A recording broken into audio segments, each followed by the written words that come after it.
Estamos aqui para mais uma edição do Podcast Mutante. Hoje, mais uma vez, trago um grande amigo para bater um papo. A gente vai falar sobre várias coisas, inclusive sobre relações interpessoais. Mas antes da gente começar, deixa eu falar para vocês dos nossos apoiadores, quem ajuda a gente a fazer com que tudo isso aqui aconteça. Bom, primeiro eu vou falar do barco Noiva do Caí, passeios de barco aqui no Guaíba, em Porto Alegre.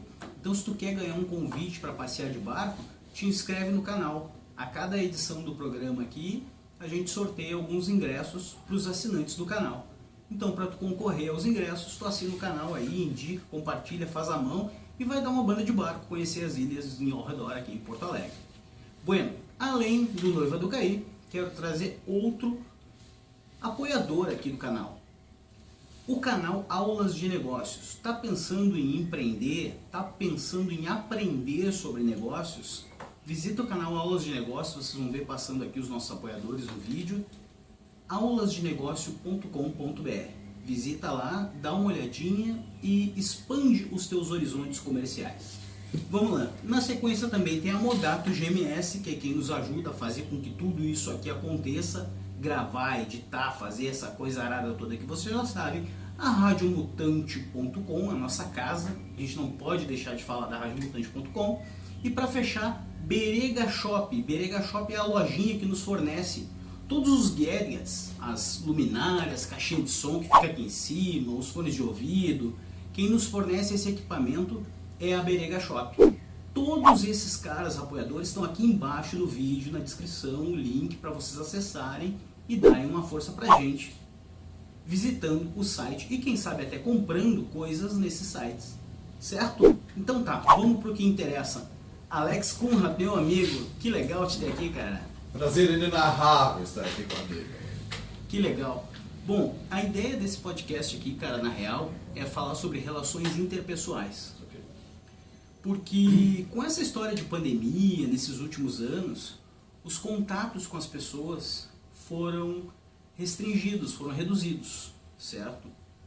E eu entendo que o Sapiens, enquanto espécie, ele só chegou aqui superando todas as outras espécies justamente por causa dessa comunicação, dessa colaboração, desse envolvimento uns com os outros, certo?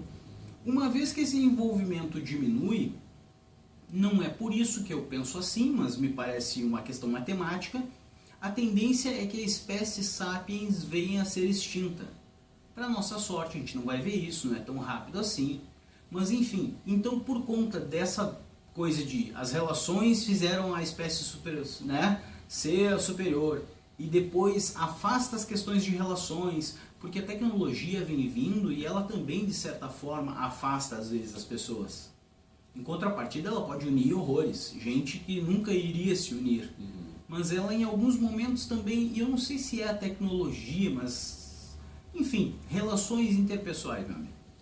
Ok, vamos lá, o desafio das relações pessoais. Pessoais, é óbvio, mas tudo bem. O que tu gostaria de conversar sobre o assunto, Marcelo? Eu gostaria de ver, de tentar enxergar do teu ponto de vista se a gente melhorou, piorou ou se isso não faz a menor diferença. Depende do que é piorar e melhorar, porque se vê a tecnologia como uma forma de aproximar pessoas distantes, a gente tem a questão de conversar por vídeo, por áudio, por chat, por redes sociais, então muitas vezes são uma ferramenta de aproximação. Em outros momentos é aquela questão da relação humana, da proximidade, das velhas amizades. A gente é um pouco mais velho, a gente gosta desse modelo. Verdade. Mas a gente pega gerações como a geração Z, a Y, o final da Y, a Z, agora a Alpha. O que está acontecendo com esses caras? Eles já nascem num ambiente extremamente tecnológico. Então não tem como dissociar a tecnologia dos relacionamentos dos jovens. A gurizada de 20 anos, 20 e poucos anos, eles já faz parte, eles não sabem o que é uma relação sem isso. Então a gente tem que diferenciar o que é a nossa visão, né, das pessoas mais velhas. Tem uma pandemia, a gente se afastou, alguns mais que outros, claro, a gente sempre mantém contato, mas na vida do jovem em si, qual foi o grande impacto dessa diferenciação? Olha, eu não estou mais vendo tanto as pessoas, estou mais distante das pessoas, mas eles sempre estão próximos, né? Porque mesmo um do lado do outro, vê uma mesa de bar, ou eles tomando um milkshake, estão no celular deles. É como se eles não soubessem mais apreciar a companhia frente a frente. Se a gente estivesse num bar agora e tivesse alguém com menos de 30 anos, essa pessoa provavelmente estaria com o celular na mão. Entendi. Isso não faz com que a espécie perca, digamos assim, chances de sobreviver, uma vez que o mundo é tecnológico, enfim. Como é que a gente adapta isso com as pessoas mais velhas? Porque quando a gente fala desse jovem que tu está falando, ele é uma parcela ali na casa dos 20% da sociedade. Né? Aí 20, 30% da sociedade, não passa disso, o jovem, né? Que está nesse nível assim, que o cara já começou dentro do WhatsApp. Okay. Né? A gente lembra de bater na janela para chamar o cara para jogar bola, aquela coisa de a mãe gritar, entra fulano, tá na hora e tal. O nosso tempo era assim. Sim. Hoje em dia, quando a mãe quer chamar o filho, é capaz dela mandar uma mensagem pro WhatsApp que ele vai ver. E aí eu te pergunto, e o resto que não veio com isso, que não está grudado nessa bagagem tecnológica? Como é que tá isso aí? Tudo bem? Aí a gente vê os estragos reais da pandemia, né? As pessoas mais velhas, principalmente as que não se adaptaram bem à tecnologia, né? Ainda a gente está numa faixa etária dos 40, que está tranquilo, 45, 50, 50 e poucos, mas eu acredito que para as pessoas são consideradas a melhor idade pelos politicamente corretos, acima né? de 60. A melhor idade, nem eles concordam com esse verdade. Nem eles concordam, é verdade. Perdão. Para mim, os piores males são os psicológicos, psiquiátricos das pessoas mais velhas, né? Primeiro porque eram o principal alvo de cuidados, né? Tanto que a gente vê pelos dados que pessoas acima de 70, 80 anos são a ampla maioria das pessoas que efetivamente vieram até a óbito, né? A ampla parcela é isso. Então eles exigiam mais cuidados, e essas são as pessoas que não estão integradas com tecnologia. É muito difícil. Até telefonar para alguém é difícil para uma pessoa mais velha, né? É difícil. Questão do telefone, a sensibilidade, essa carência do contato pessoal, porque eles sempre viveram no ambiente de contato pessoal. Aí simplesmente dizer que não pode ver as pessoas, não pode estar junto, não pode ter um almoço de domingo, realmente foi bastante pesado para eles. Está sendo ainda, né? Mesmo vacinados, mas o pessoal está em outra condição de comportamento. Então quem sofreu mais danos, com certeza, foram os mais velhos. E esses danos são psicológicos, são psiquiátricos. Então, olha, índices de depressão, até de suicídio, né? Entre mais velhos está sendo bastante relevante. E aí, uma vez que a gente chega nessa faixa dos adultos, nessa galera, e aí eu também vou excluir os acima de 60, tá, da melhor idade, vou deixar naquela faixa... Está fazendo um filtro da conversa. Isso, né? isso. Eu estou levando para... Porque onde é que eu quero chegar? Nas relações interpessoais, que sofreram ou não sofreram, se sofreram, algum tipo de abalo com isso tudo, mas aonde? Da parcela que movimenta a engrenagem. Tá. Certo? Okay. Que não é nem aquele jovem que já nasceu no WhatsApp, mas também não é aquela tia que tem dificuldade de fazer um telefonema. Tá. Tem alguém no meio desse caminho. Esse alguém é que faz a máquina girar. Caras como a gente. Exato. E aí, as relações interpessoais? Porque, grosso modo, isso aqui é um paliativo, ou pelo menos uma alternativa que eu encontrei para as relações interpessoais. Porque hoje em dia eu não vou mais para um boteco, ficar sentado tomando cerveja com os camaradas e batendo papo. Então eu tenho que bater papo em algum lugar, porque fundamentalmente eu gosto de bater papo, então eu não quero parar de bater papo. E aí, o que aconteceu com a gente no meio dessa história? Bom, aí são perfis de comportamento quanto ao tipo de vida também, né? Mas a gente vê que o brasileiro, em geral, ele sentiu muito. Porque a gente tem, por exemplo, cultura do sextou, né? O pessoal chega na sexta-feira, enlouquece, é hora de ir pro bar, pra balada, encher a cara, ir com os amigos e tal. E realmente, isso foi bastante dificultado. Eu pessoalmente, como minha vida é bastante regrada em trabalho, disciplina, leitura. Né? Eu não gosto da questão de baladinhas e tal. Então, para mim, não foi tão impactante. Para mim, foi como se as pessoas entrassem em um modus operandi semelhante à minha própria vida, né? Então, Na verdade, ficou mais parecido com o teu do que... Isso, porque eu não deixei de fazer nada na pandemia. Entendi. Olha, eu quero tomar um café. Ah, só tem takeaway. Tudo bem, eu pegava, tomava o meu café, sentava em algum lugar para ler um livro. E, vou tomar minha cervejinha, aí takeaway, né? Pega e leve. Não sei porque gostam tanto de termos americanos. Americanizar, é verdade. Mas, nesse sentido, as pessoas tiveram um choque de adaptação. Porque a gente é de uma cultura que o brasileiro, em geral, a gente gosta de sair, a gente gosta de ver os amigos, gosta de fazer cervejinha no bar. Isso é coisa de latino, né? Também é de países mais quentes, né? O Brasil é um país bastante quente, né? Mesmo a gente estando no Rio Grande do Sul, a gente tem um verão bem forte. Sim, tá de camiseta, isso, aquilo, não tem neve lá fora. Sim, né? Verdade. Então, a gente gosta dessa interação e é cultural da gente. Sim, é questão do latino, mas também de onde a gente está, né? A gente mora num continente que realmente tem calor. E aí, para colaborar com este problema do distanciamento ou qualquer coisa do tipo, ou mudar essas aglomerações que nós estávamos acostumados, de lambuja a gente ainda está trazendo na bolsa toda uma discussão política no país. Sim. Que é outra coisa que fez um mal danado para as relações interpessoais. Exatamente. Faz um mal danado para relações interpessoais. Uhum.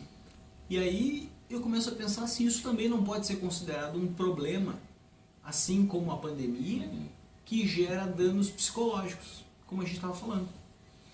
Com certeza gera. A questão da pandemia criou muitas restrições para as pessoas, muitas dificuldades comportamentais. Teve que mudar o estilo de vida. E a questão política, ela parece estar encrustada em tudo que a gente discute hoje em dia. Se falar de futebol, por exemplo, vou dar o exemplo do Internacional, que é o meu time, o presidente, que é o Barcelos, ele era afiliado ao PT. Então, se discute até isso. Olha, futebol é uma coisa, política é outra, mas está incrustado em tudo que a gente discute. Mas essa dicotomia, essa polarização não é um fenômeno exclusivo brasileiro. Né? A gente vê também muito disso acontecendo nos Estados Unidos. Então, poxa, pega republicanos e democratas, parece que são visões diferentes, esquerda, direita, como se fosse isso que definisse as pessoas. E essas brigas, sem conseguir separar as coisas, tem gente que fala, se tu tem uma visão X, então tu é um mau caráter, como se isso influenciasse. Entendi, perfeitamente. Então, olha, realmente o nosso mundo está polarizando, tá? Não é fenômeno brasileiro, claro, é um fenômeno mundial. Entendi. Mundial mesmo. Então, e agora tem essa questão das vacinações, né? Aí tem pessoas que defendem a vacinação, não vacinação, até aí tudo bem, mas depois vem o passaporte da vacina, que é um problema. É um problema. Eu acho um problemão. Imagina, tu só pode ir até um restaurante se você estiver vacinado, isso, aquilo. Claro, não vou ficar entrando em visões mais específicas perfeito, concordo, mas eu sou contra a exigência de ter um passaporte, que é isso. Sim. Agora, para eu entrar num país, eu tenho que ter um passaporte. Já é assim hoje. Então, quer dizer, agora para Entre entrar num restaurante... é uma coisa, mas a gente aqui é outra. Exatamente. Então, as pessoas estão numa dicotomia de pensamentos, estão numa guerra quase ideológica, sem ter ideologia, porque não entendem nada de nada, do que é um lado ou outro, qual é a base de um lado ou outro. Então, não tem lado. Entendi. É um galpão escuro, onde desligaram a luz e jogaram umas ferramentas para o pessoal se quebrar lá no meio. Quem sair de lá é alguma coisa. Adorei a analogia, cara. Um galpão escuro. Um galpão escuro que alguém jogou as ferramentas lá e se viu. Quem sair aí tá liberado. Quem sair daí é o vencedor. O pessoal está se quebrando assim. Não tem mais respeito. Nós dois somos amigos há muito tempo e nós temos visões antagônicas sobre muitas coisas. Verdade. Mesmo assim a gente senta, a gente conversa. Até diria mais, eu gosto justamente de conversar contigo por isso. Sobre esse assunto, quando a gente para conversar sobre esse assunto, justamente por isso, pelo antagonismo. Esses dias eu estava vendo umas meninas falar de eu não me lembro, Mamilos, eu acho que é o nome do podcast, sei lá, não me lembro o nome do podcast agora, mas enfim, que eu acho que era Mamilos, viu? E que a jogada delas era o seguinte, era justamente, elas só procuravam alguém que pensava o contrário. Ótimo. Então elas traziam um determinado assunto e elas defendiam um lado e convidavam uma pessoa que defendia o outro, para a pessoa dar a visão dela sobre o outro. Né? E realmente essa dicotomia está complicada e vou um pouquinho mais além disso. Tá? Essa separação em dois, ontem eu estava aqui conversando com um outro amigo, eu estava falando para ele sobre a teoria da moeda de 50 centavos. E eu vou fazer essa, na minha próximo trabalho de conclusão de curso que eu fizer, eu vou fazer sobre essa teoria.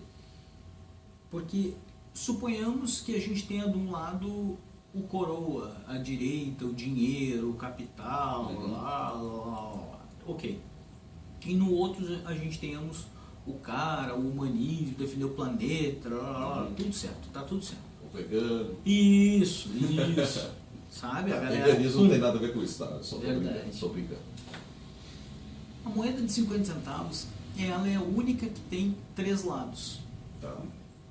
Justamente no terceiro lado dela está escrito ordem e progresso. No terceiro lado da moeda de 50 centavos é que está ordem e progresso. É possível chegar a uma moeda de 50 centavos na sociedade que a gente tem hoje? Absolutamente não. Uau! Não sei. Eu digo isso não com a minha visão pessoal, mas, por exemplo, eu estou lendo um livro que é do Philip Kotler, o Marketing 5.0. E é um livro que ele traz essa ambiguidade intrínseca como uma realidade nos Estados Unidos, entre republicanos e democratas, entre pessoas que estão com uma tecnologia acessível, outras não. Entendi. Né? Então, pega, por exemplo, o nosso exemplo brasileiro.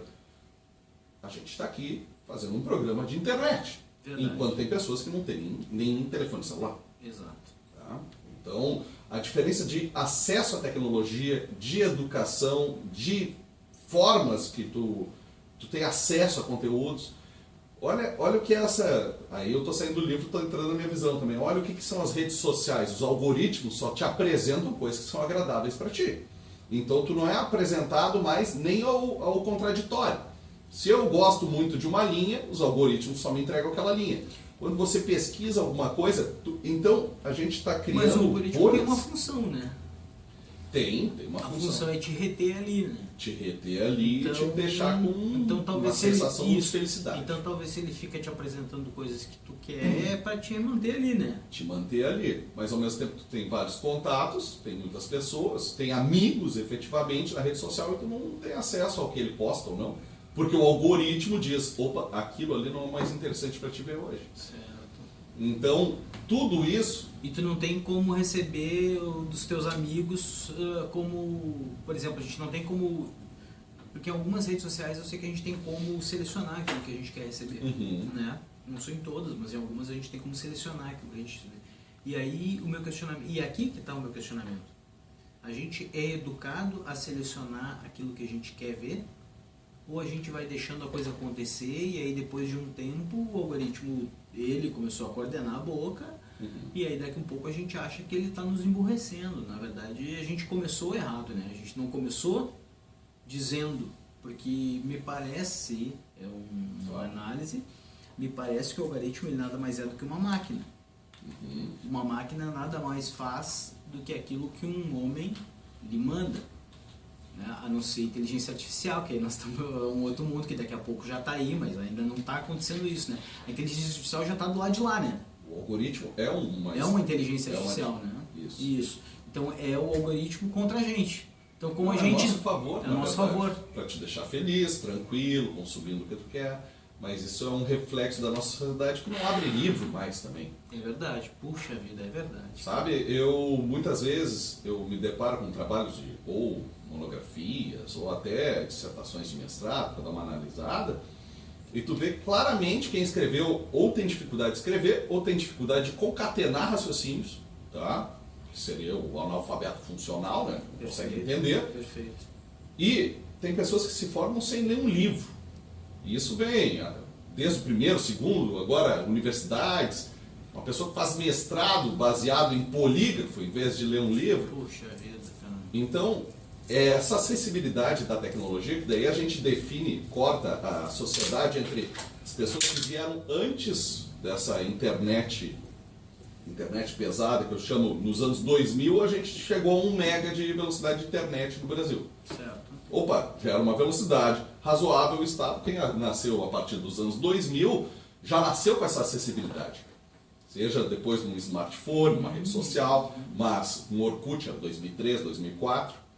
Mas essa acessibilidade, ela tira o incentivo das pessoas a ler um livro, a buscar uma enciclopédia Barça, te lembra da Barça? Lembro, nossa. Né? Um dicionário. Então, a pessoa vai se acostumando com a facilidade de jogar no Google o que é tal coisa, copiar e colar. Tu é treinado não para ser uma pessoa que discuta assuntos. Eu me lembro quando eu era pequeno, meu pai lia o jornal e eu, acabava lendo o jornal depois e tal, hierarquia, era papai. Aí eu lia o jornal depois e às vezes a gente estava no almoço e estava discutindo algum tema. Que ambos leram no jornal. Ambos lemos, mas era a discussão sobre alguma coisa, não era é assim que funciona. E parece que essas discussões, porque discutir um assunto é acrescentar novos fatores, novas visões a eles, eu vejo que cada vez menos acontecem. Né? Então, como cada vez menos acontece, mais a gente está sendo influenciado a ficar na nossa bolha de conforto. Como é que tu vai me dizer que vai ter o terceiro lado da moeda, o equilíbrio entre pessoas que simplesmente se negam a ouvir o contraditório ou estudar o contraditório? Quem é que lê livro hoje em dia ainda? Que nem eu voltei ao livro, eu estava lendo esse livro. Porque faz parte da minha profissão, tem que ler muito, tem que estudar muito. Mas muitas pessoas não estão interessadas em conhecimento nenhum. E quando tu não tem base de alguma coisa, tu discute a tua opinião contra a opinião do outro. E aí a prevalência da minha opinião está certa e tu tem que estar errado. E é aí que a gente está. A gente está num ponto assim. Ninguém discute algo construtivamente. Olha, vamos ouvir o outro lado, vamos chegar num acordo, vamos tentar construir algo novo disso, construir um novo conhecimento, uma nova visão. Não, perfeito. Eu vou impor a minha a ti. Porque é uma formação de pessoas bastante medíocres, na verdade, média, né? A mediocridade, ela é muito grande, está cada vez maior, essa média baixa de pessoas pouco intelectualizadas e extremamente agressivas. Então, a tendência é dividir cada vez mais entre opiniões, entre acessibilidade à tecnologia ou não, né? Porque tem gente que não tem essa entrada ainda. Claro. Não tem essa entrada ainda. E o último fator é essa inteligência artificial comandando, né? Esse comando da inteligência artificial, em 2029, tende a estar pronto. O computador que pensa, que estuda sozinho e se desenvolve sozinho. Essa é a previsão. Então a gente tem uma próxima década de entrada de tecnologias pesadas fazendo o trabalho de pessoas. E quando esse trabalho começar a diminuir também o acesso das pessoas ao mercado de trabalho, a gente vai criar mais divisões. Tu não acha que o mercado de trabalho tende a se transformar também? Tende a se transformar, mas quem não tem acesso à tecnologia vai trabalhar no quê? Vai entrar um software. São pessoas que não leem livro. Tem muita gente que não lê, que não estuda, não se desenvolve. Está seguindo o que o algoritmo diz. E quando entrar esse computador que pensa, que estuda, que se desenvolve sozinho, que é a inteligência artificial cognitiva, que aprende sozinho, vai ser muito difícil para muita gente se adaptar a esse mercado. Sim. Vai ser a mesma coisa que quando entrou a informática no mercado de trabalho, que tinha computadores, tinha softwares, e quem não se desenvolveu para ficar nesse mercado caiu fora. Então a diferença no futuro vai ser ainda mais forte.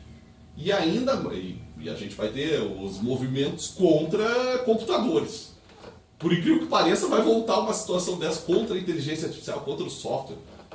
Imagina, lei proíbe de ter um software. Isso parece um HQ pra mim, isso aí. Mas é a mesma coisa que hoje em dia tu vê, existe lei para proteger o trabalho de frentista de posto de gasolina. Sim. E em muitos países a pessoa mesmo põe a própria gasolina. Entendi. É para proteção dessa classe. Entendi. Porto Alegre está se discutindo, o cobrador de ônibus, precisa ou não precisa? Tem que defender ou não esse carro? E no futuro a gente vai ter a discussão de até onde vai o computador e até onde não pode ir. Sim, porque daqui a pouco o motorista também não vai mais existir, né? Perfeito. Então pronto. Se agora está discutindo o cobrador, daqui a pouco é o motorista. E é o futuro. E é o futuro. Só que aí que tá. As pessoas não costumam olhar para frente o que vai acontecer. Eu sou sempre uma pessoa que está olhando para frente, por isso que eu tenho que estar estudando para dominar ferramentas para pegar esse cavalo encilhado. E aí, pois é, aí agora aqui vem um jump, que aqui nesse caso eu acho que a gente está muito mais próximo do que o convidado que eu estava ontem. Uhum.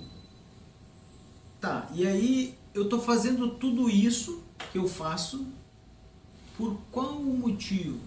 Qual é não vou nem, essa palavra é muito forte, mas tudo bem, qual é o propósito de eu estar fazendo isso? Isso o quê? De eu olhar para frente e estar preparado para as coisas que vêm. A grande questão é o mundo acaba se dividindo entre opressores e oprimidos. Tá. Tem uma pequena casta de pessoas que controlam os rumos da sociedade em geral. Que faz os grandes investimentos. Tem uma outra classe que é, estamos aqui, estamos empreendendo, mas a gente empreende em regras já impostas. Sim. A gente não está num ancapistão, né, uma terra anarcocapitalista, que a gente faz as nossas próprias regras, desenvolve, pegamos essa região, vamos fazer do jeito que a gente acha, vamos entrar em acordo. Não, a gente já nasce num sistema. Um sistema de leis, um sistema de regras, um sistema de valores, né? E a gente tem que se adaptar a isso. Eu fui para o capistão e perdi o ponto. Não, mas é que, seguindo aí, então, se a gente está num sistema, o propósito da gente fazer tudo que a gente faz é para atender o sistema. Não, na verdade é para a gente ter uma qualidade de vida melhor. Percebe que tem uma questão que muito se discute, desigualdade social, reparação histórica. Né? Em média, se leva 3 gerações, são estudos, levam 3 gerações para que você equilibre a escala social. Então, você vê lá de baixo. Isso foi um estudo feito até com o pessoal nos Estados Unidos, que veio da escravidão, disso, daquilo, depois, teve que fazer isso. Então, é uma geração que trabalha para a segunda, que é para a terceira ter uma qualidade de vida. Ok? Acho que foi isso que aconteceu comigo. Eu estou na terceira. Beleza. E realmente, a gente tem uma qualidade de vida melhor. Meus pais tiveram que trabalhar muito para me dar uma qualidade que então, hoje eu posso usufruir. A questão do propósito para os nossos pais, avós, a vida era trabalhar, era sustentar a sua família e criar seus filhos da melhor maneira, de uma maneira melhor que era para eles. E hoje em dia, como a gente vive numa sociedade que tudo é muito fácil, além da informação, claro, tem muitas pessoas que não têm acesso a isso, mas gostariam de ter e provavelmente tentam isso para os seus filhos. Mas hoje em dia, com toda essa tecnologia, com toda essa inovação social, ficou mais difícil ver um propósito, que nem está dizendo. Porque se os mais velhos eu preciso de um teto, preciso comprar minha casa, preciso ter minha esposa, meu marido, ter meus filhos, ter condições de sustentá-los para dar uma educação para eles. Era uma atitude de sacrifício. Ok, mas tu tinha um porquê. E era uma formação, né? Poxa vida, desde o homem da caverna lá, a gente precisa caçar, Ele era para sobreviver. Sim. O que se fala no pensamento darwiniano é para perpetuar a espécie. Perfeito. Certo? E aí chegamos nós, que era exatamente isso que eu estava discutindo ontem. Tá. Cara, eu nunca quis ter filho, ou pelo menos desde os meus 15 anos nunca quis ter filho, justamente por isso. É uma opção. Porque, seguinte, cara, eu realmente não, eu olho pra frente e não tô vendo, eu acho que o bagulho vai acabar o trilho, o trilho vai cair, acabou. Beleza. É uma visão tanto quanto negativa da humanidade, da sociedade. Mas de fato, eu já falei aqui várias vezes, cada programa eu tenho a chance de dizer de novo, e tudo bem, eu digo, não tem problema quanto a isso. Eu não acredito na humanidade. Ok. Eu acho que o Sapiens é um negócio que vai falir. Na verdade não vai falir, ele vai se fundir. Justamente com essa guriazinha que a gente estava falando, a tal da inteligência artificial. Porque eu acho que vai chegar um momento, cara, tu quebrou o braço, quebrei o pulso e tal. Tá, tira aqui, bota um outro, deu, pronto, agora tu tá um pulso, tá funcionando. Ok. O que de fato nós somos? A gente é o dedo, a gente é esse braço, a gente é o que está dentro da nossa cabeça. O que a gente é? Porque dizem também que de tantos em tantos tempos, todas as células do nosso corpo são trocadas, elas, né, se regeneram, elas trocam, a morta vai embora, uma morre, vem a outra, enfim. Então, se de 7 em 7 anos, que é 7 anos todas as células do corpo, se de 7 em 7 anos a gente é uma pessoa totalmente nova, falando a nível celular, a nível físico, palpável, a gente é totalmente novo 7 anos depois, quem nós somos de verdade? É um grande filósofo na minha frente aqui, né? Mas a questão que eu vejo, só retomando a questão do propósito, é que hoje em dia as pessoas não veem mais como um propósito criar um castelo. Não é, vamos fazer a formiga e a cigarra. Tá bom. Formiga trabalha, tem o formigueiro, coloca lá, passa, e no inverno está abastecido e não vão passar trabalho. Isso. E a gente vive numa sociedade onde a maioria das pessoas, a maioria dos mais jovens, dos mais velhos, estão estabelecidos normalmente, mas é a vida da cigarra que gostaria de replicar o comportamento do que elas são influenciadas nas redes sociais, no Instagram, no pratinho, numa viagem, isso, aquilo. Então, existe uma fobia que já é relatada, que é o medo de ficar de fora, tá? Existe o termo americano para isso, em inglês é FOMO, é o medo de ficar de fora. Então, imagina a ansiedade das pessoas para ter um propósito, que nem tu está colocando. Se o propósito é eu poder ir naquele restaurante, é eu poder viajar o mais rápido possível. Se esses forem os propósitos, né? Isso não é propósito. Isso não é propósito, né? Mas é uma ansiedade. Esse é o querer das pessoas. É o querer estar incluso, é querer estar dentro de alguma coisa, de uma métrica, de um grupo. É fazer parte de alguma tribo, né?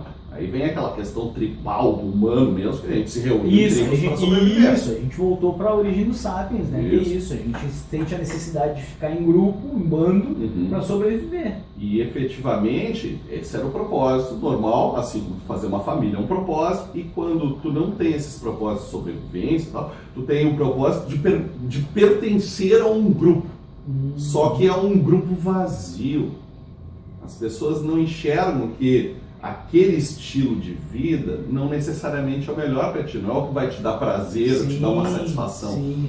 Por isso que os índices de depressão, eles crescem vertiginosamente todos os anos em relação às gerações anteriores, porque simplesmente a ansiedade e a necessidade de fazer parte de algo não deixa as pessoas contemplarem o que é para elas um propósito, que é caro para elas. É justamente isso que me parece que as pessoas nem sabem o que é. Não sabem. Elas não sabem o que é importante para elas.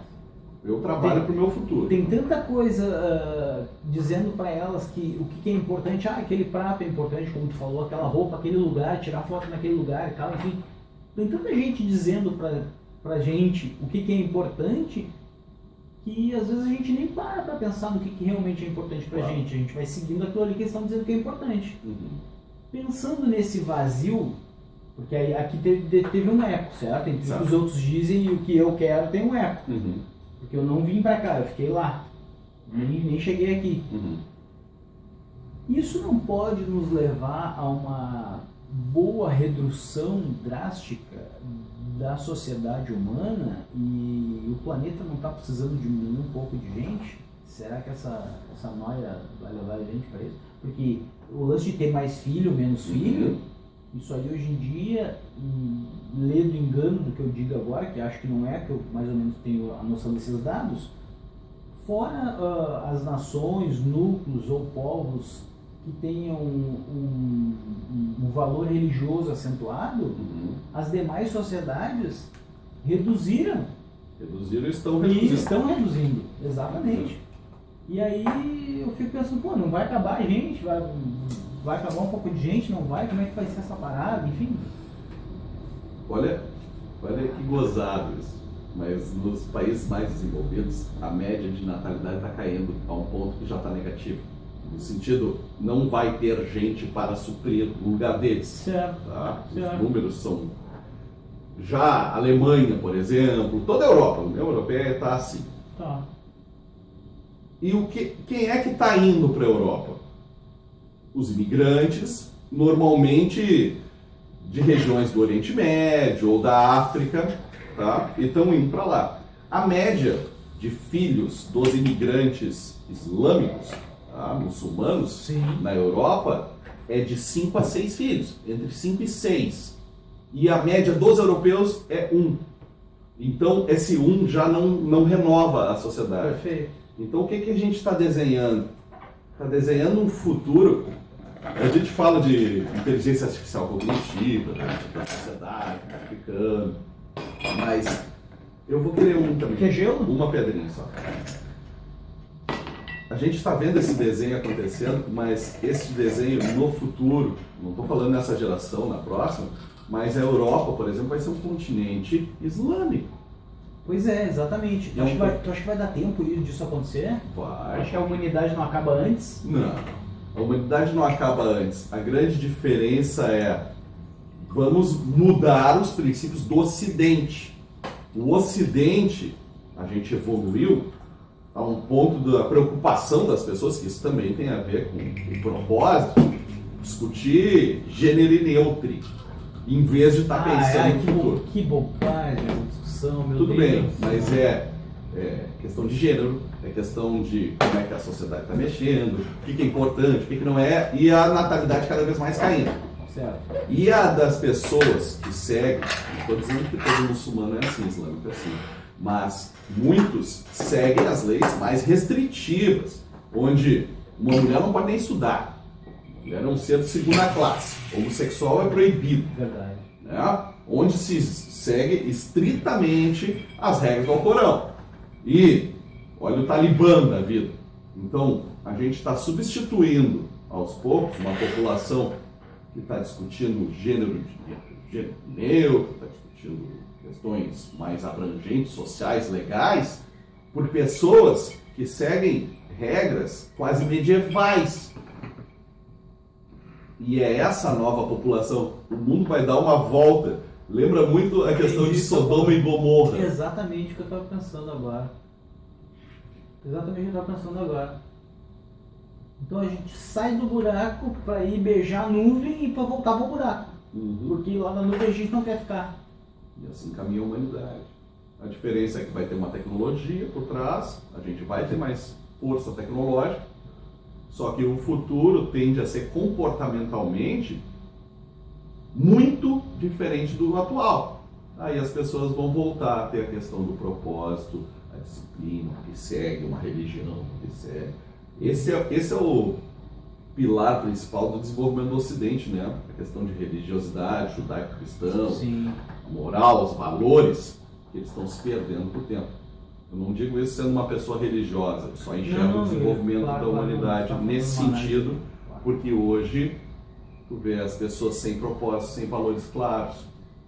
Quando a questão da religião foi isso para os antigos, há 1000 anos atrás, para eles terem um propósito de se organizarem e seguirem uma linha.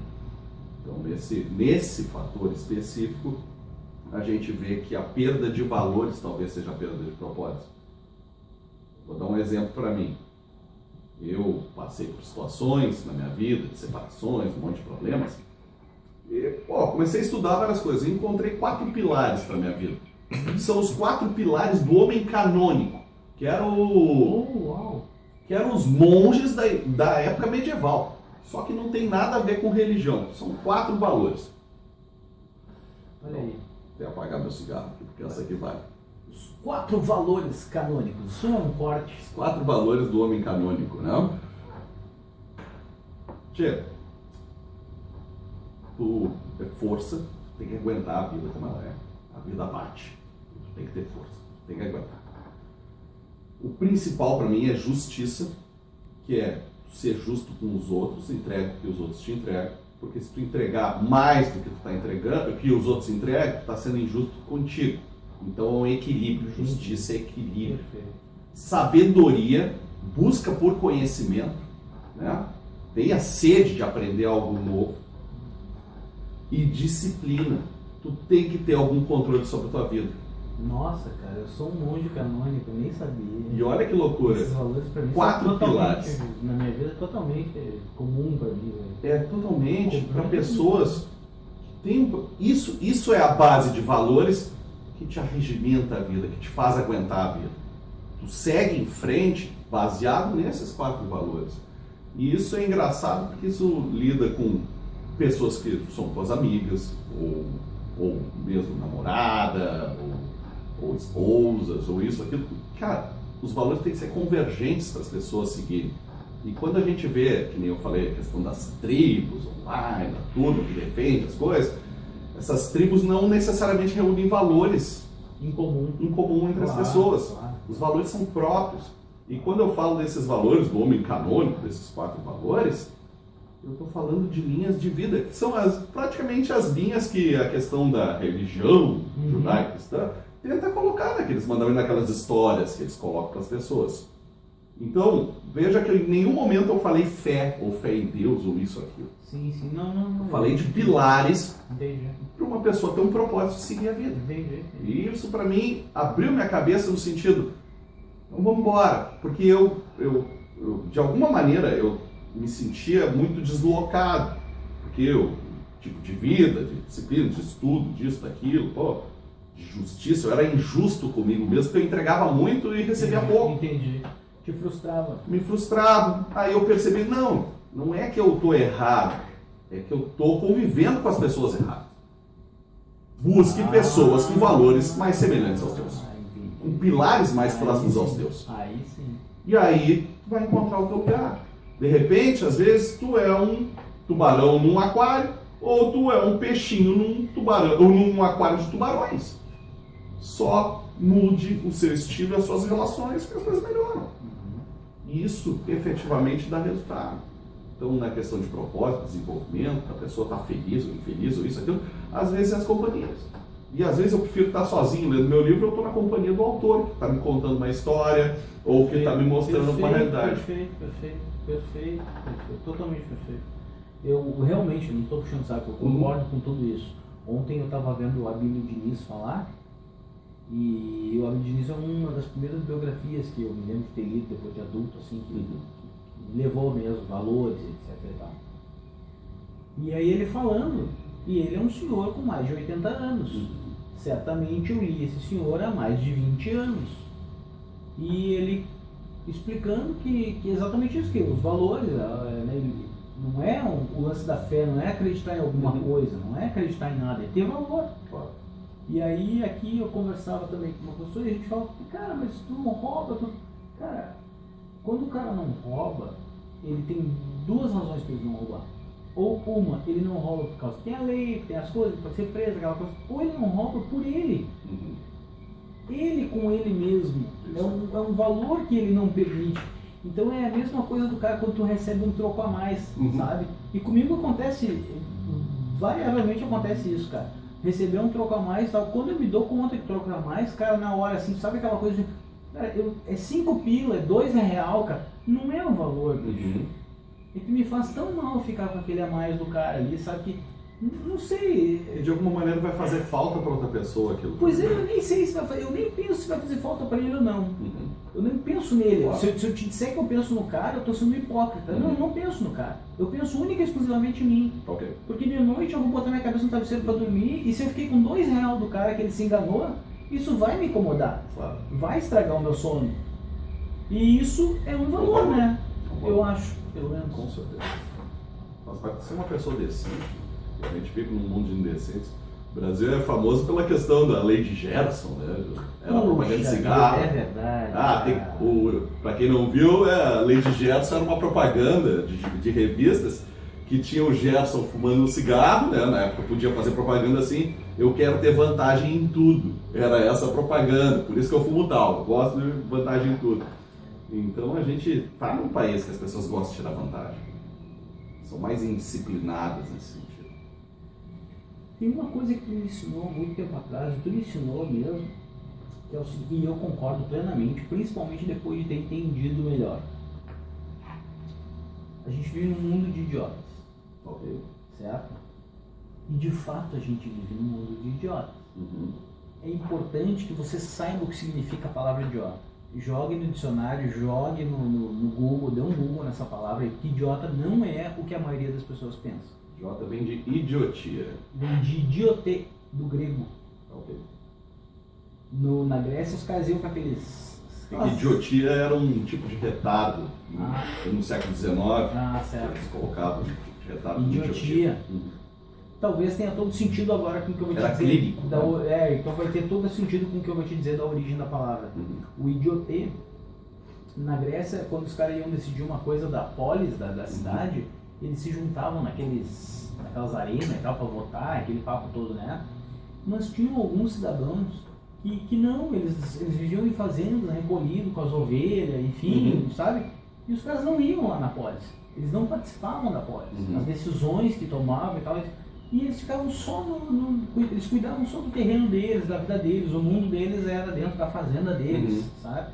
E esses eram os idiotes, os caras que não participavam da polis. Então eles ficavam só no mundo deles. E aí aí o idiota, né? O idiota é o cara que só enxerga o mundinho dele. Ele não vê que... E não é nenhuma questão de ver ou não questão de ver, é simplesmente uma questão de aceitar. Porque tu vê que tem outras pessoas no mesmo mundo que tu, isso não tem como tu não ver. A questão é se tu aceita isso ou não aceita isso. E aí o cara só enxerga o dele, só fica no dele e tal. E aí eu volto a gente vive uma sociedade de idiotas, ou seja, uma sociedade de pessoas que só pensam em si e só enxergam assim. Nesse sentido, tem alguma coisa que a gente possa fazer? Bom, vamos lá. Eu considero a questão do ver para si, ou uma visão mais egoísta, talvez, de vida, né? Porque, só para complementar a tua colocação, o Dostoiévski, o livro O Idiota, né? O idiota era o sem noção, falava as coisas, perguntava para ele não tinha malícia, ele não tinha esse jogo social, ele era simplesmente um bocó. Ele não interagia com a sociedade. Isso era um idiota, era um nível, né? Isso é da medicina antiga, que o Dostoiévski retratou no livro dele.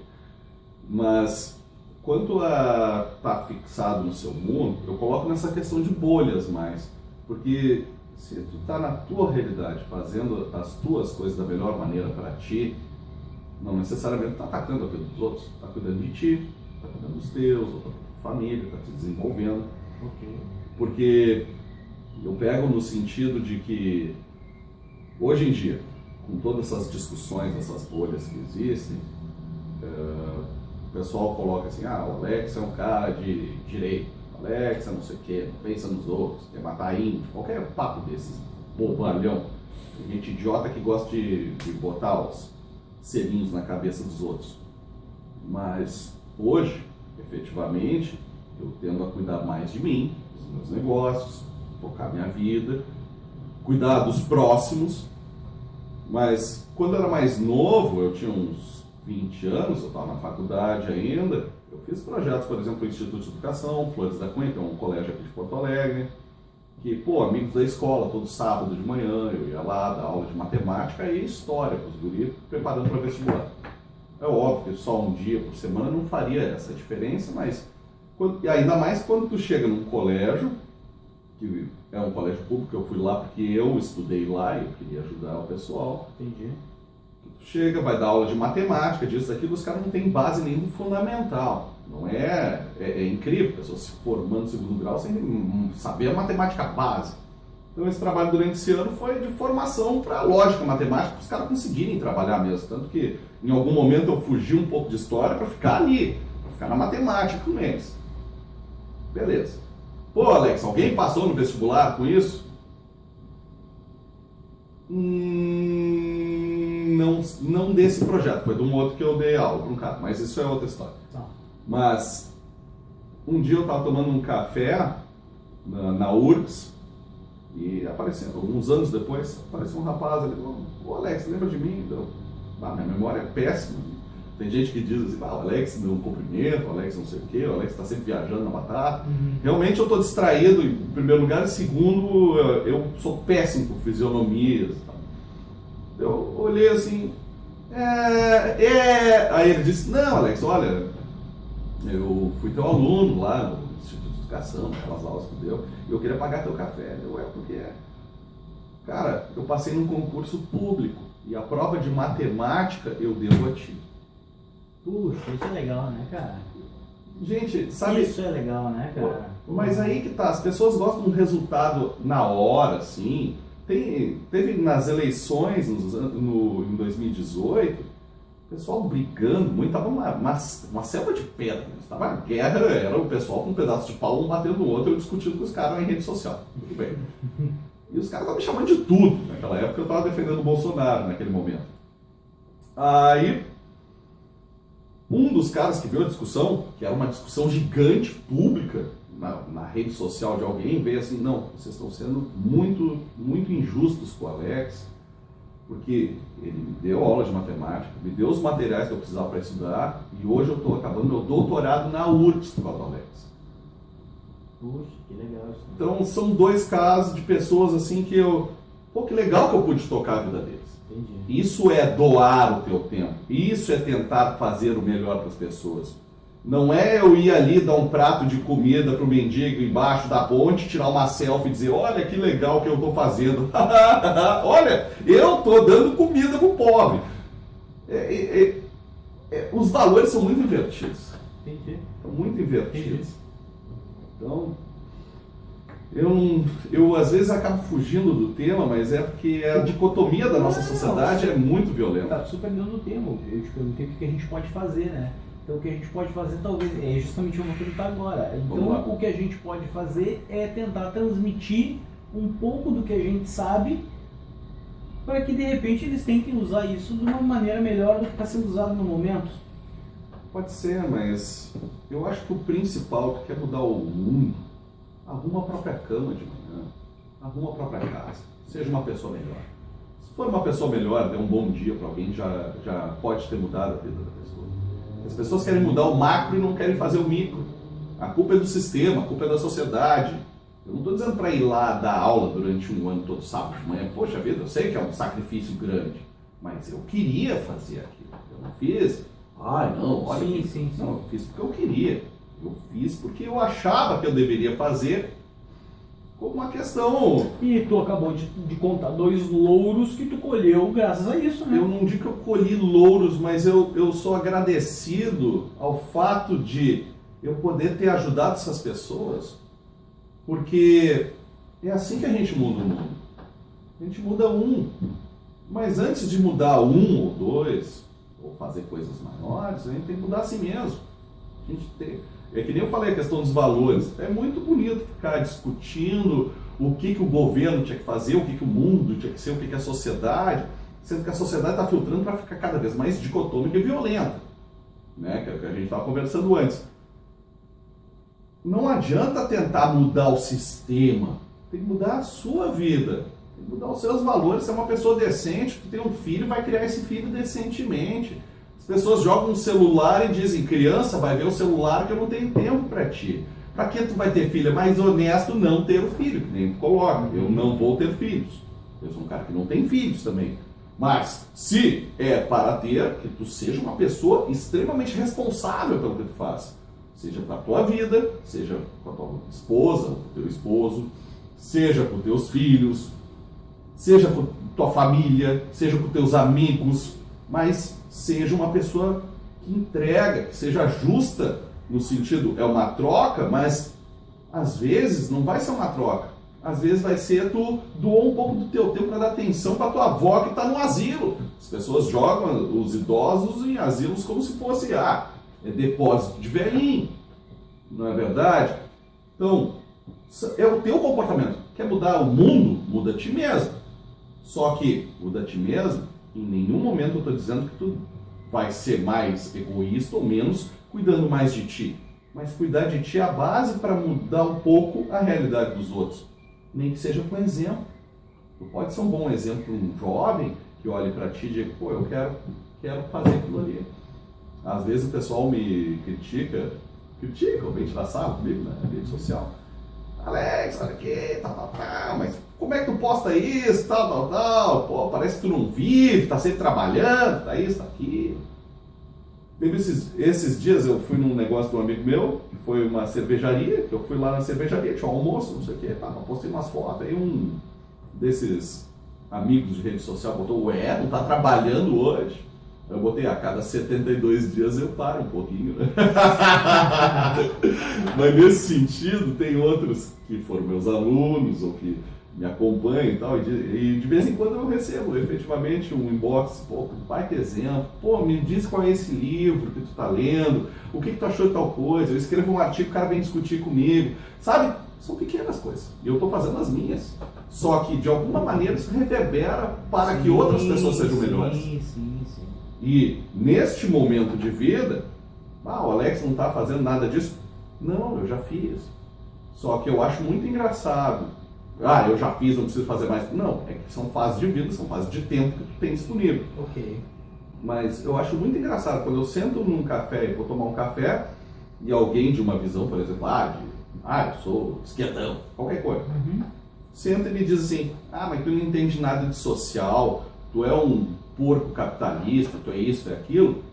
Aí eu pergunto, mas o que tu fez para ajudar o próximo? Não, quem tem que fazer é o governo, quem tem que mudar é a sociedade. Pessoas que não arrumam a própria cama antes de querer dar um bom exemplo. Entendi. Até porque isso... Eu acho que o primeiro ponto, só para fechar, certo. O primeiro ponto é, quer mudar o mundo? Dê o exemplo. Bom, seguindo o que a gente estava falando aqui, basicamente era isso mesmo, o que a gente pode fazer, né, que é tentar ajudar e tal, tentar fazer aquela parada de se sentir melhor, ter os seus valores, enfim, gerando naquela situação.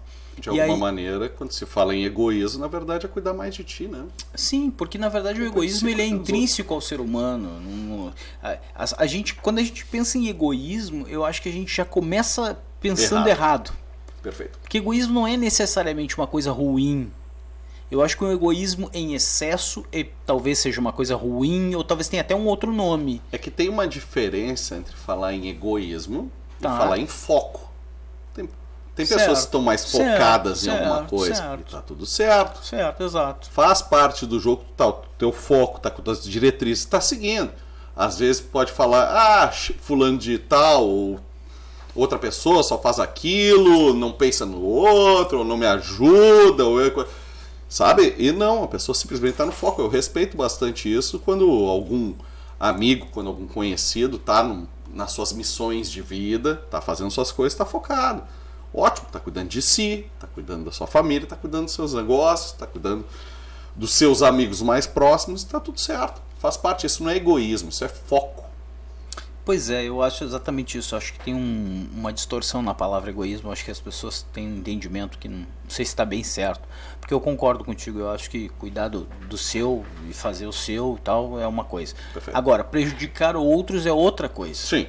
São coisas diferentes. E às vezes parece que soa da mesma maneira, né? Tu ser egoísta parece que quer dizer tu prejudicar os outros. Para aí, não é bem isso. Calma. Normalmente, de alguma forma, quando tu é posicionado como egoísmo ou egoísta, tu não está fazendo algo por alguém.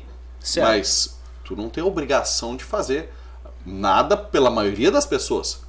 Tem que seguir aquele pilar da justiça. É uma troca.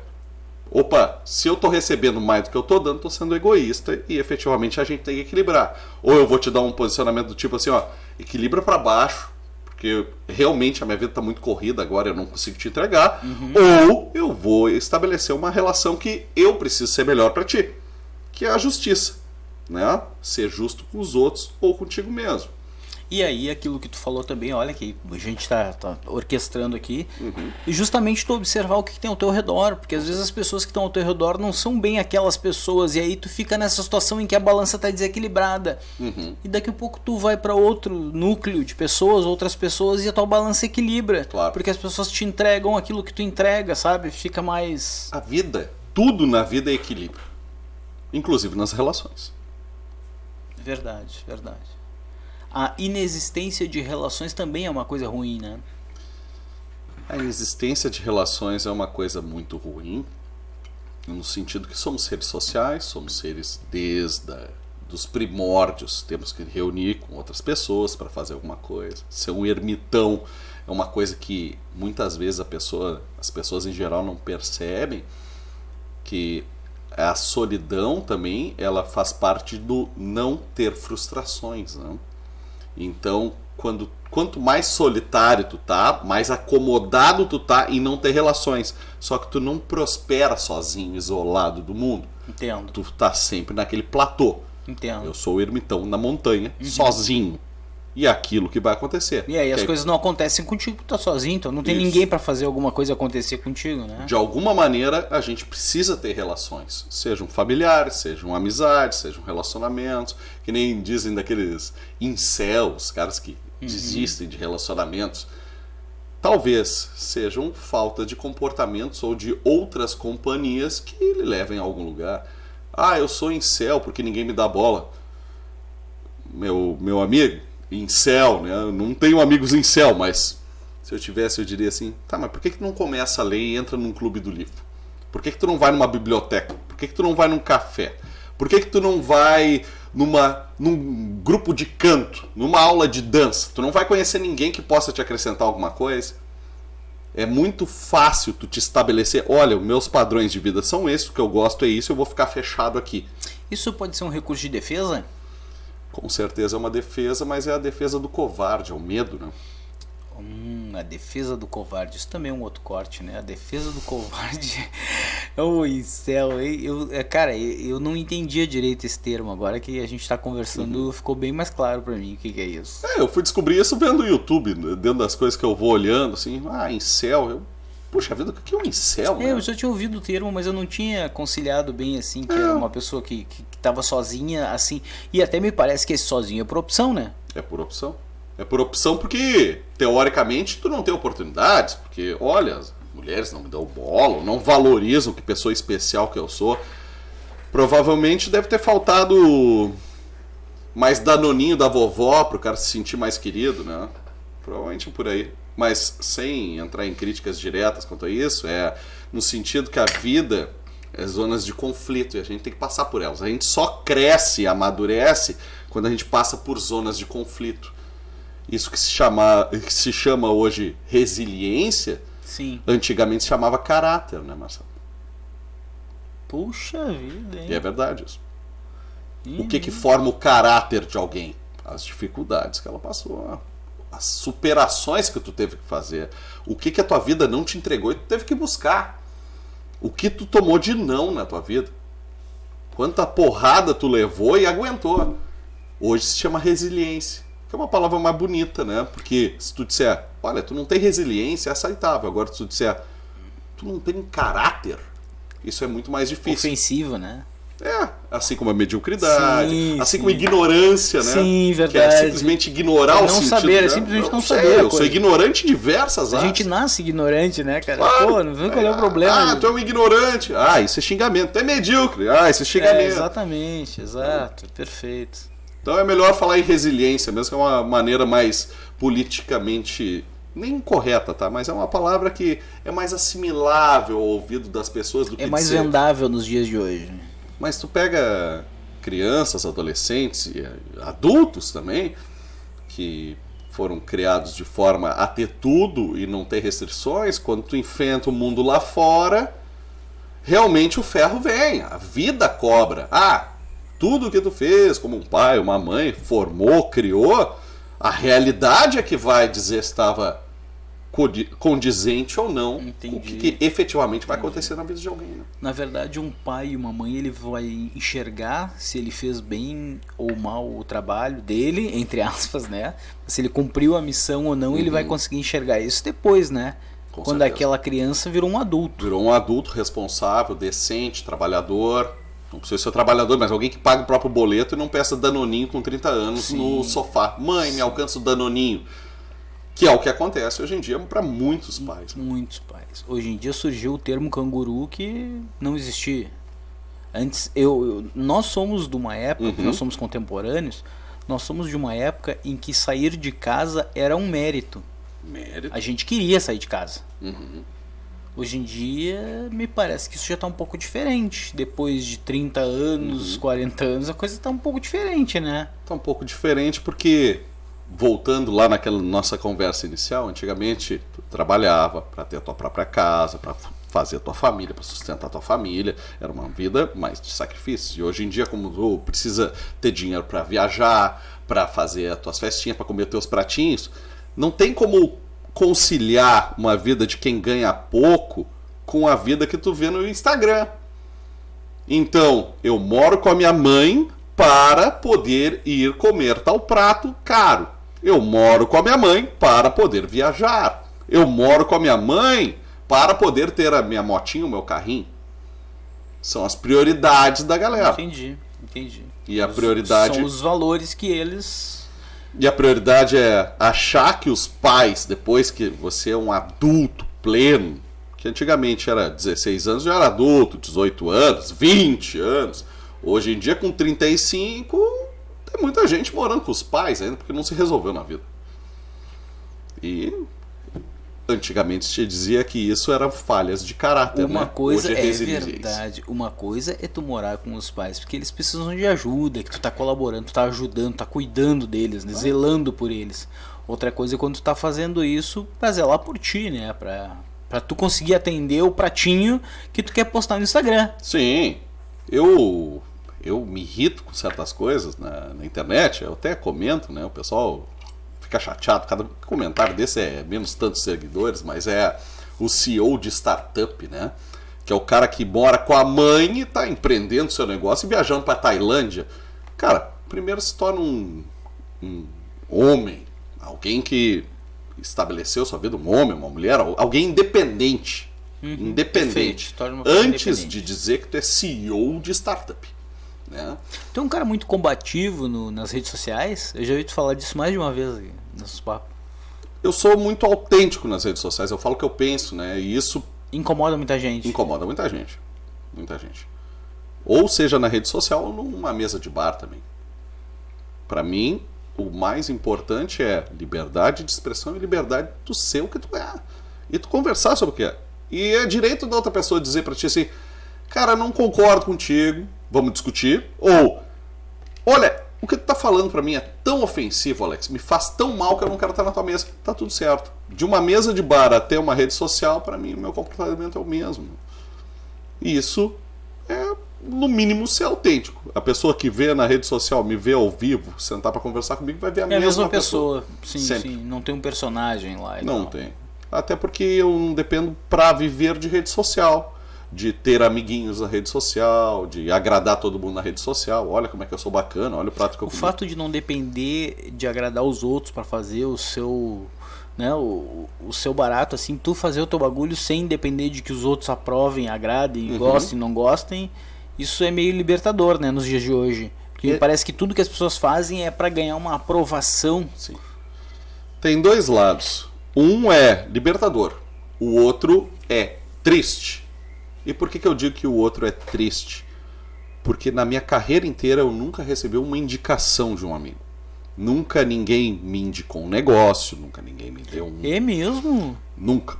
Puxa então, vida. O meu comportamento é reflexo de todas as minhas relações desde a época do Orkut, né? Tava lá no Orkut, depois era no Facebook, no início tava mais padronizadinho, ai, que legal, que isso, que aquilo. Amigos não são para te ajudar nos teus negócios. Pelo menos isso é uma boa realidade. É que nem um amigo meu que fez uma loja em Santa Cruz do Sul, que os amigos dele não compram na loja dele, compram em outras lojas, porque gostam mais de outra coisa e tal, tá tudo certo. E não indicam, e se tu fizer um post sobre alguma coisa, as pessoas não dão like, não comentam e nem compartilham. E isso é de graça, não é comprar um negócio teu. Entendi. Mas nem tentar dar uma validação para um algoritmo dizer que aquilo é relevante, tu pode esperar teus amigos. Agora, posta um prato de uma comida bacana, vai chover like e comentário. Então, amigos de rede social não são teus amigos. Entendo. São conhecidos. E esses conhecidos estão cagando e andando para se tu tá se dando bem ou não. Eles só querem ver uma imagem de sucesso para ter uma retroalimentação do sonho, do futurinho deles. Os CEOs de startup criado com a mãe lá, mora com a avó, come danoninho.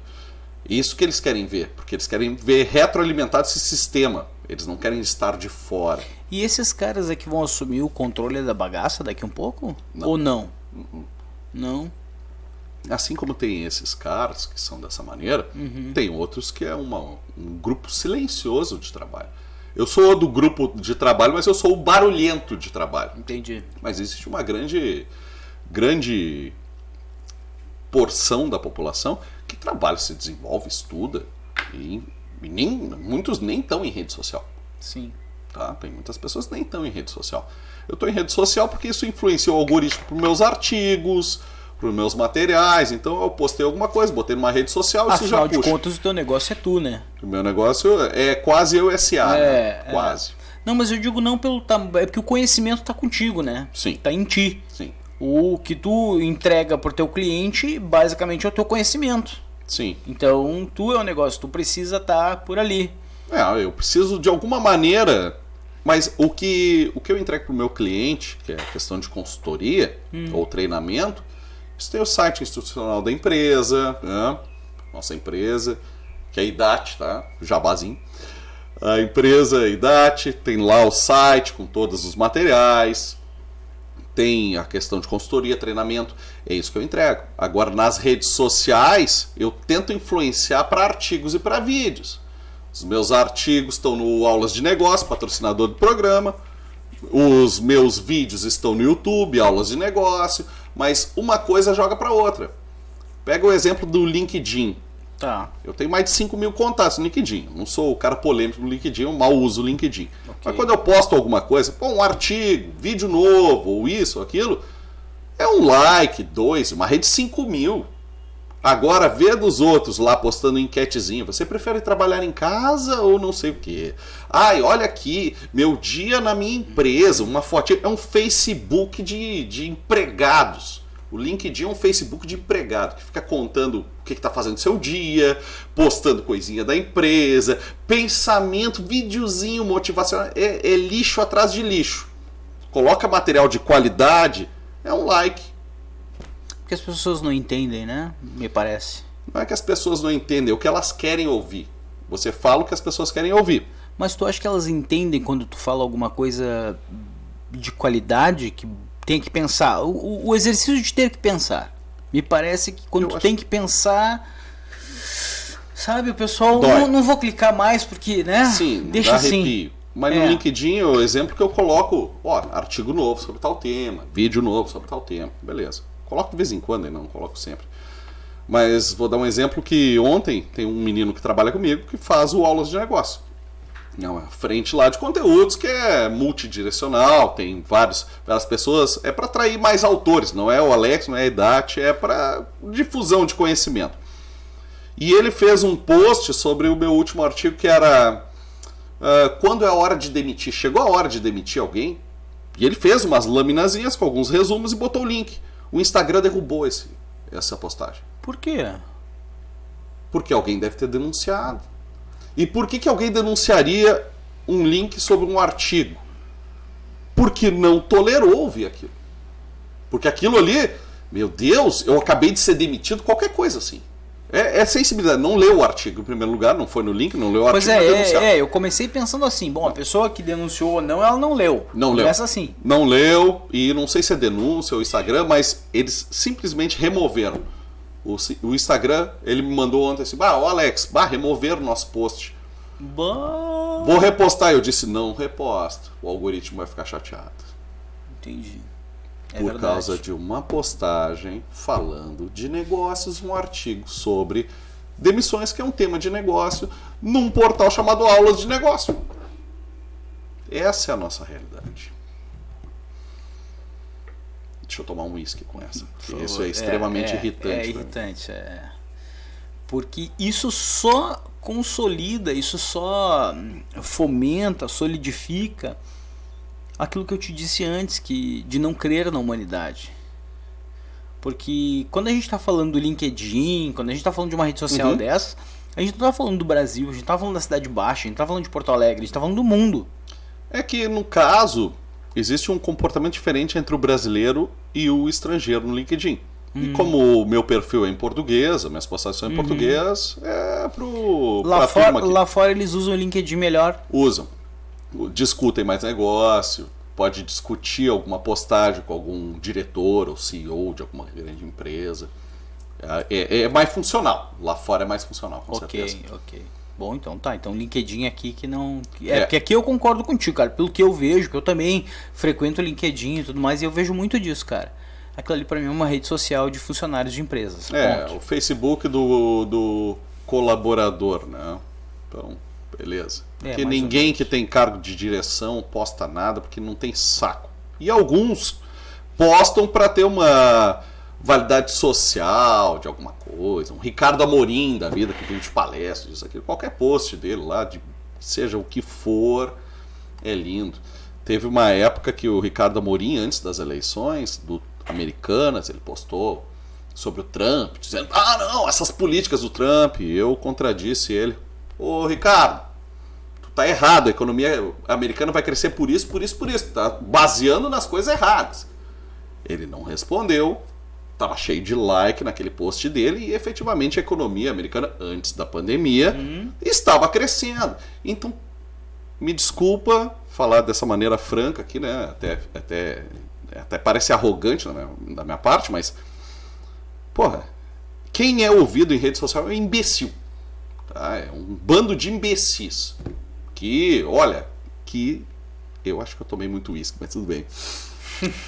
Chamar o Ricardo Amorim de imbecil, né? Tudo bem, mas ele realmente, ele tem seu valor, com certeza ele tem seu valor, mas que ele foi muito imbecil naquilo, e muitas coisas imbecis ele fala e o pessoal segue. A gente poderia dizer que a maioria das postagens que recebem méritos, louros, são postagens esdrúxulas, são postagens idiotas, fúteis, imbecis. Só corrobora o que uma patotinha tá pensando, entendeu? Porque quando ele posta alguma coisa da economia americana, falando que o Trump ia ser muito negativo por causa das visões políticas dele, do protecionismo, nacionalismo americano, que é uma falácia muito imbecil da parte dele, ele está falando, na verdade, contra um cara que representa um movimento. Aí vem para essas bolhas, e o público dele, que é um pessoal que não gosta dessa visão, gosta de uma coisa mais social-democrata ou progressista, diz, ai, que legal, Ricardo Amorim, eu concordo. Na verdade, ele já está falando para alguém que tá jogando, ou seja, a gente nem sabe dele. Se essa é a real opinião dele.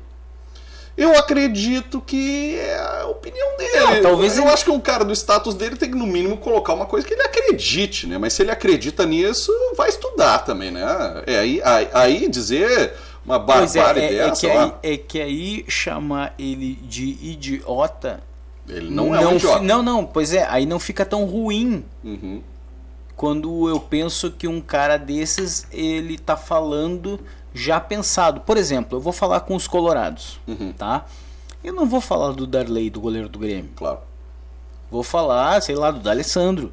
Ok? Vai estar tudo certo. Tá bom. Mas ninguém me perguntou se eu prefiro o D'Alessandro ou o Darley. Tá ok. E eu também, de repente, não preciso dizer a verdade, né? Eu posso ficar pra mim. Mas eu quero falar com a galera do Inter, por quê? Porque eu tô em uma lojinha na frente do Beira-Rio. E eu quero vender sorvete na frente do Beira-Rio. Pros colorados. Então eu vou falar pros colorados. Sim.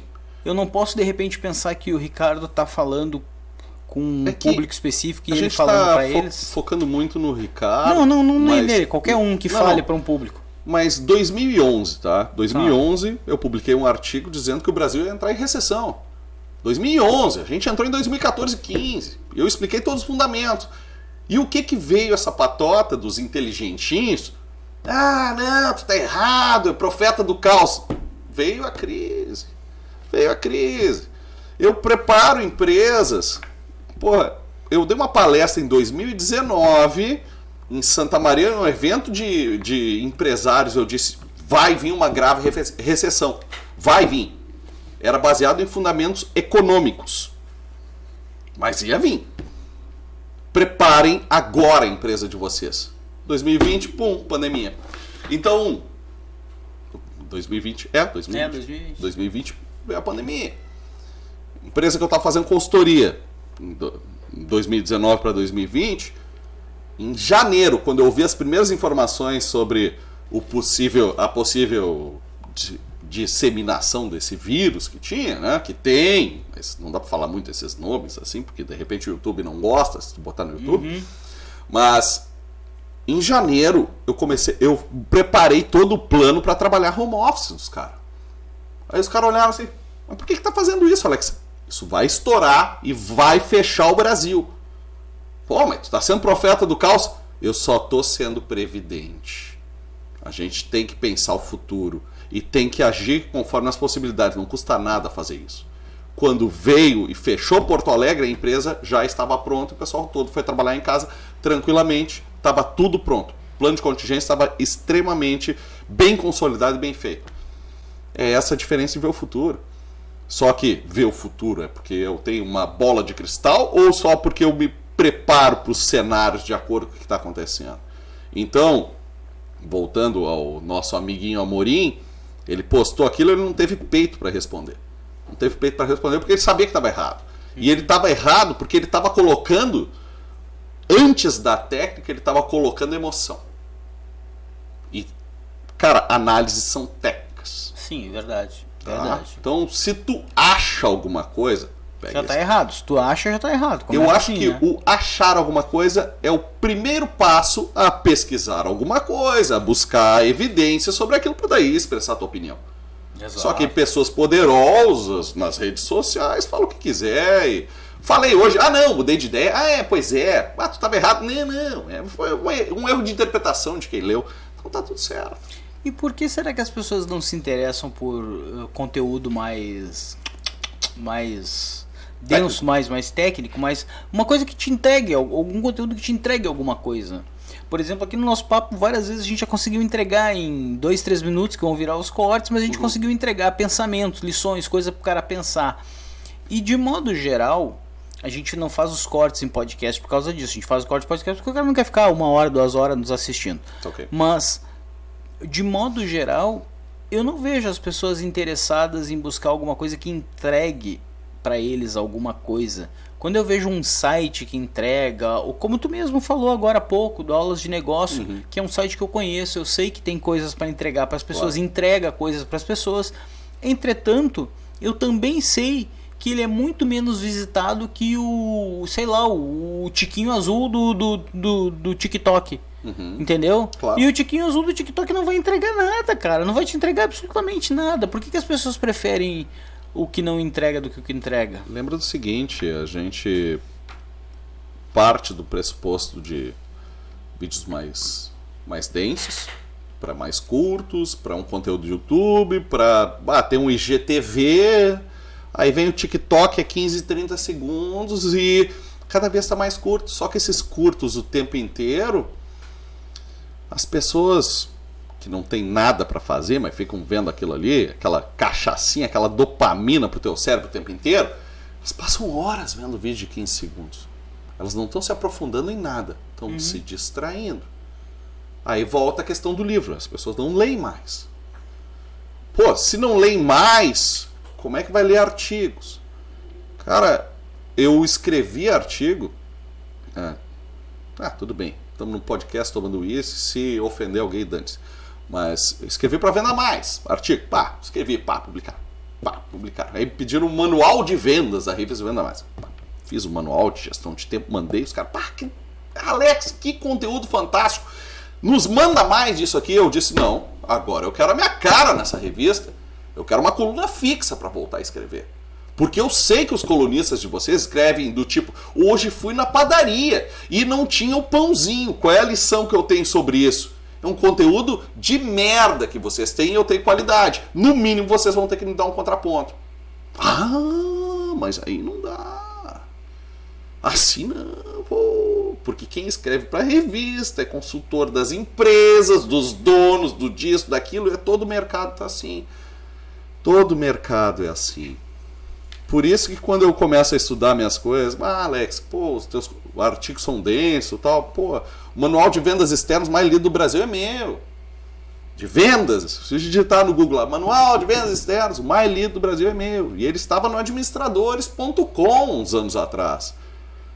Com mais de 1,5 milhão de leituras só desse artigo. Era um dos autores, além desse artigo eu escrevia direto, mais lidos do Brasil. E ainda sou, no caso, mas... Aí o Administradores mudou a regra deles. Que, olha, para escrever, para publicar no Administradores, você tinha que pagar uma assinatura mensal para ter destaque. O dono do administrador, Leandro Vieira, meu amigo de faculdade. Ele fez mestrado comigo na URGS. Ele fez mestrado, estava na graduação da URGS. A gente jogava sinuca, dava umas risadas, beleza? Mas olha que estratégia mais esdrúxula. Porque isso me obrigou a fazer o meu próprio portal de informações e tirar deles. Entendi. É uma lógica perversa, porque, cara, em vez de eu estar recebendo para dar acesso ao teu site, ao teu conteúdo, eu tenho que pagar para estar ali botando. Então, vão privilegiar os medíocres? Vai firme, não tem problema, sai fora. E assim vai o mercado da informação, do tipo de conteúdo que as pessoas querem assimilar. Livros são cada vez mais difíceis, visões são cada vez mais difíceis. Esses dias eu li um livro, ano passado, O Velho Mar, do Hemingway. Cara, é um livro extremamente difícil. É um livro chato, mas aquela chatice desse livro é para te passar a sensação daquela pessoa que estava passando por isso, o tal do Velho no Mar. Cara, quem é que passa na página 2 hoje em dia? Esse livro, ele é muito bom. Tem uns idiotas que nem eu que passo. Esse livro é muito bom em audiolivro. Sim. Em audiolivro, esse livro é muito bom. Ele parece que foi feito para ser em audiolivro. Talvez. Porque lendo ele realmente é muito chato. Ele parece aquele da Sofia, que é um saco, o mundo de Sofia. É um saco, que ele é chato, mas tem um monte de coisa legal ali. Só que, pô, né, pra ler é cansativo, é um saco. O audiolivro, porque tem a sonoplastia do mar e tal, faz todo um auê. Eu ouvi o audiolivro em inglês. E aí? Não Era é bom? uma locução dos anos 70. Oh, nossa, que velho. Que velho. Falando assim e tal. Não, meio velho. Mas eu faço isso para estudar inglês também, né? Então, além de aproveitar a audioleitura, porque é uma forma de aquisição de conhecimento, tá no inglês também, tá desenvolvendo, porque ouvir é uma forma de estar praticando inglês. É assim. Mas, sim, tem vários livros que fica melhor em audiolivro e tal, mas... aí a interpretação de cada um, porque imagina sentar e começar a ler um livro e começar a imaginar as coisas. E o audiolivro não pode facilitar a vontade das pessoas de lerem? Não poderia ser mais popular para estimular as pessoas a lerem, já que a gente estava falando que ninguém mais pega um livro, e de fato ninguém mais pega um livro, né? A média no Brasil é um livro por ano, cara. Mas a média cara. A média, aí eu não vou falar de média, mas a concentração em algo para fazer alguma coisa. Pô, mesmo um audiolivro, tu tem que estar ali ouvindo teu audiolivro. Claro. Ou que seja dando uma caminhada no teu audiolivro, fazendo alguma atividade, mas não é se distraindo com um milhão de coisas ao mesmo tempo. Não é eu botar um audiolivro e ficar olhando o teu Facebook. Não. E tu sabe que a vida está assim. Né? Então, o audiolivro eu acho uma baita uma ferramenta. Eu pego muita estrada, então vou viajar até algum cliente. Aí eu coloco um audiolivro, eu tô aproveitando meu tempo, claro. Baita ferramenta. Né? Vou dar uma caminhada, audiolivro, ou notícias, ou coisas importantes, interessantes, mas a sociedade do consumo rápido não tá assim. O brasileiro passa mais de 2 horas e meia diárias, em média, em rede social consumindo porcaria. 2 horas e meia diárias? Diárias. Puxa vida, se a gente pegar... Vamos pegar 2 horas. O número exato é 242 minutos em média por dia. E quando se fala média, tem pessoas que não passam e tem pessoas que passam muito. Imagina o que fazem. Sim. Mas, vai ouvir podia ouvir um audiolivro a cada 2, 3 dias. Não. Melhor é ver TikTok mesmo. 15 segundos, durante 3 horas vendo 15 segundos. Estímulo pro teu cérebro. É um macaquinho brincando ali. Bom, então tá, pessoal. Depois desse papo, vou economizar, porque certamente eu vou trazer o Alex de volta aqui em outro momento. Porque se a gente não parar de conversar, vocês já viram, né? A nossa 1 hora já passou faz tempo. Tá? Curte, compartilha, me dá uma força nos links aqui embaixo. E a gente volta aí no próximo Podcast Mutante. Era isso. Obrigado, cara. Muito obrigado por ter vindo aqui. Valeu. Obrigado. Vou fazer tu voltar, né, cara? Porque eu sei que a gente tem muita coisa pra conversar. As nossas conversas não conseguem ser banais ou idiotas. Eu não consigo conversar bobagem contigo, a gente fala eventualmente. Porque eu não consigo ficar muito tempo falando merda contigo. É que eu não sabia que era 1 hora de programa, pensei que era aí. Não, tudo bem, vamos lá. Não tem problema, vamos lá. Se não tinha sido mais direto nas respostas. Que isso, vamos de novo, coisa boa, a gente vai poder se ver de novo, fazer de novo. Tá bom, vamos nessa. Justo. Um abraço. É isso, tchau.